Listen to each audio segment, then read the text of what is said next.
Hello students, आज हम वॉचेरिया algae में रिप्रोडक्शन के बारे में पढ़ेंगे। इससे पहले वाले लेक्चर में हमने एल्गी वॉचेरिया की सिस्टमेटिक पोजीशन, उसकी अकरेंस और थैलस स्ट्रक्चर के बारे में पढ़ा था कि वॉचेरिया एक साइफोनेशियस एल्गी है।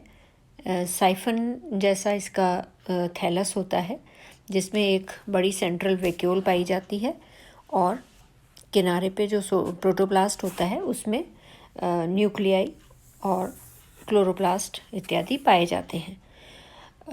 क्योंकि ये एक पटविहीन एल्गी है तो इसमें जो बहुकेंद्र की कंडीशन पाई जाती है जिसे हम सिनोसिटिक कंडीशन कहते हैं। अब हम इसमें जनन या रिप्रोडक्शन के बारे में पढ़ेंगे। तो वॉचेरिया में जो रिप्रोडक्शन है वो वेजिटेटिव, एसेक्सुअल और सेक्सुअल तीनों तरीके से होता है। यहाँ हम पहले वेजिटेटिव रिप्रोडक्शन के बारे में बात करें तो जो कायिक जनन है वॉचेरिया में वो आमतौर पर पाए जाने वाले फ्रेगमेंटेशन के रूप में पाया जाता है। और फ्रेगमेंटेशन जो होता है वेजिटेटिव फिलामेंट का किसी भी कारण से चोट लगने से वहाँ पे वो जो फिलामेंट है वो टूट जाता है और वहाँ एक ट्रांसफर सेप्टा बन जाता है और ये जो सिनोसिटिक थैलस है उससे इंजर्ड पोर्शन को अलग कर देता है और जो टूटा हुआ भाग है वो फिर से नया वॉचेरिया का थैलस बना लेता है। एसेक्सुअल रिप्रोडक्शन या अलैंगिक जनन वॉचेरिया में 3 प्रकार से होता है और 3 तरीके के एसेक्सुअल स्पोर्स इसमें बनते हैं। ये एनवायरमेंटल फैक्टर्स पे डिपेंड करता है कि वॉचेरिया में किस तरीके के एसेक्सुअल स्पोर्स बनने हैं। ये 3 तरीके के स्पोर्स जो हैं वो जू स्पोर्स हो सकते हैं, एप्लेनोस्पोर्स हो सकते हैं और एकिनीड्स हो सकते हैं। तो इन तीनों तरीकों से वॉचेरिया में एसेक्सुअल रिप्रोडक्शन पाया जाता है। सबसे पहले हम जू स्पोर्स की बात करेंगे।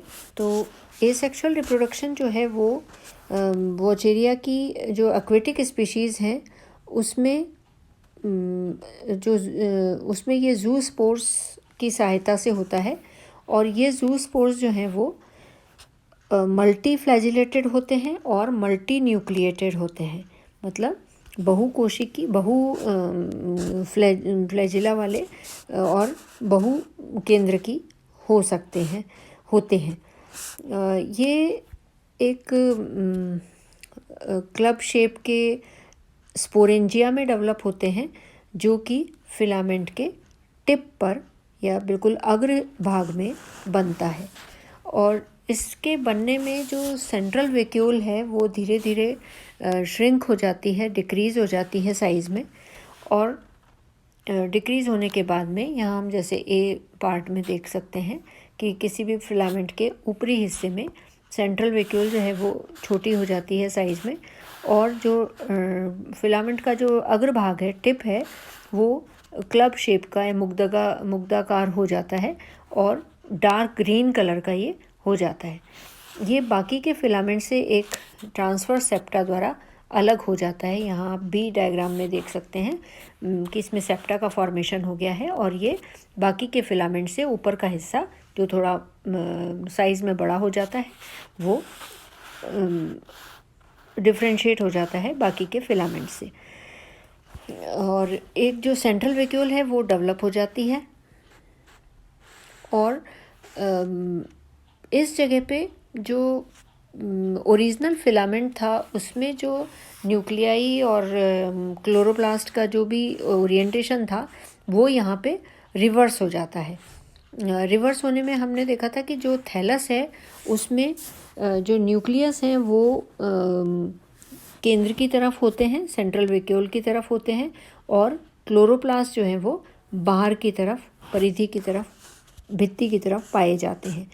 लेकिन जब ये स्पोरेंजियम का डेवलपमेंट होता है उस समय ये जो सेंट्रल वैक्यूल है उसमें ये ओरिएंटेशन जो है वो अपोजिट हो जाता है या रिवर्स हो जाता है। यहाँ पे एक रिवर्जन देखने को मिलता है न्यूक्लियाई और जो क्लोरोप्लास्ट हैं उनकी पोजीशन में।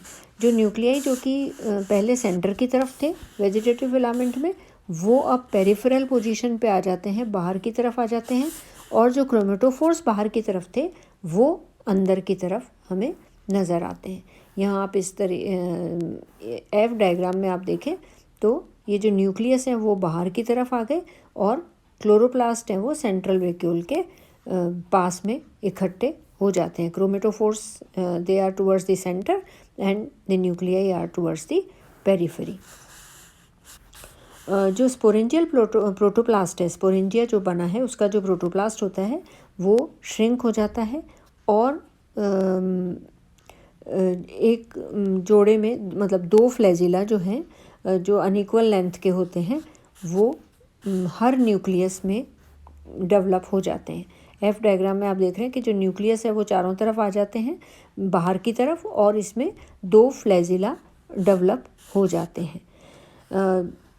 ये जो मल्टी न्यूक्लिएट और मल्टी फ्लैजिलेटेड स्पोरेंजियल मास है ये पूरा का पूरा एक जू स्पोर की तरीके से बिहेव करता है और इसे हम सिन जू स्पोर कहते हैं। सी डायग्राम में आप देख रहे हैं कि ये पूरा जो स्पोरेंजियल मास है ये पूरा एक जू स्पोर की तरह बिहेव करता है, एक पूरा जू स्पोर में बदल जाता है और इसमें कोई आई स्पॉट नहीं होता, कोई पायरिनोइड नहीं है और यहाँ जो जू स्पोरेंजियम की वॉल है ऊपर की तरफ से वो जिलेटिनाइज हो जाती है और ये पूरा जो स्पोरेंजियल मास है ये बाहर निकल जाता है एक सिंगल सिन जू स्पोर के रूप में। तो ये जो जू स्पोर है ये पोर से निकल जाता है और पानी या टेरेस्ट्रियल जो भी स्पीशीज़ होती है एक्वेटिक स्पीशीज़ उसमें ये बाहर वातावरण में आ जाता है। दूसरी एल्गी जो ग्रीन एल्गी हैं उससे जू स्पोर जो वॉचेरिया के हैं वो थोड़े से अलग होते हैं क्योंकि इसमें मल्टी न्यूक्लिएट और मल्टी फ्लैजिलेटेड नेचर पाया जाता है। तो कुछ जो साइंटिस्ट हैं वो ये मानते हैं कि ये एक कंपाउंड स्ट्रक्चर है जिसमें कि जो प्रोटोप्लास्ट है वो छोटे छोटे टुकड़ों में नहीं बट पाया, यूनिन्यूक्लियर सेगमेंट में नहीं बट पाया और एक पूरा जो स्पोरेंजिया में जो भी न्यूक्लियस और साइटोप्लाज्म था वो पूरा एक ही जू स्पोर में बदल गया।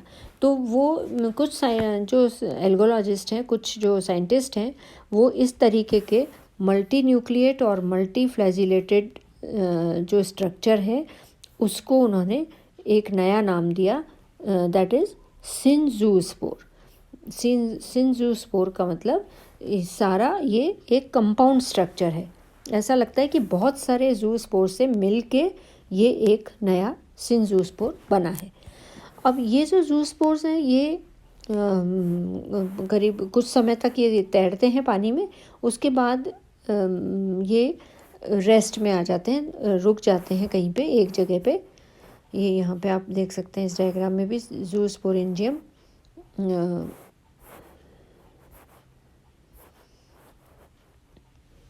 एस्केप हो गया जू स्पोरेंजियम की वॉल से और ये इस तरीके से पानी में आ जाता है।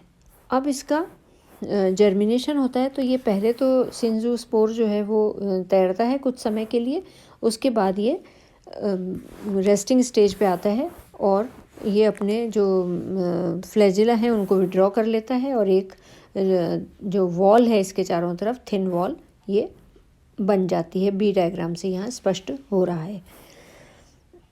और ये जर्मिनेशन के पहले ये जू स्पोर जो है वो फ्लैजिला विहीन हो जाता है और एक नॉन मोटाइल स्ट्रक्चर में बदल जाता है। कुछ समय पश्चात इसमें दो ये ट्यूबुलर आउटग्रोथ्स निकलती हैं, इस तरीके से ट्यूबुलर आउटग्रोथ निकलती है और ये जो साइफोनेशियस आउटग्रोथ हैं वो निकलती हैं और इसमें जो टेरेस्ट्रियल स्पीशीज़ हैं दो आउटग्रोथ में से एक आउटग्रोथ जो है वो अटैचमेंट का काम करती है या सबस्ट्रेटम से अटैच्ड हो जाती है और होल्ड फास्ट की तरह बिहेव करती है और जबकि दूसरा जो ब्रांच होती है वो यंग फिलामेंट के रूप में नए वॉचेरिया इसको एल्गी का थैलस का निर्माण कर लेता है।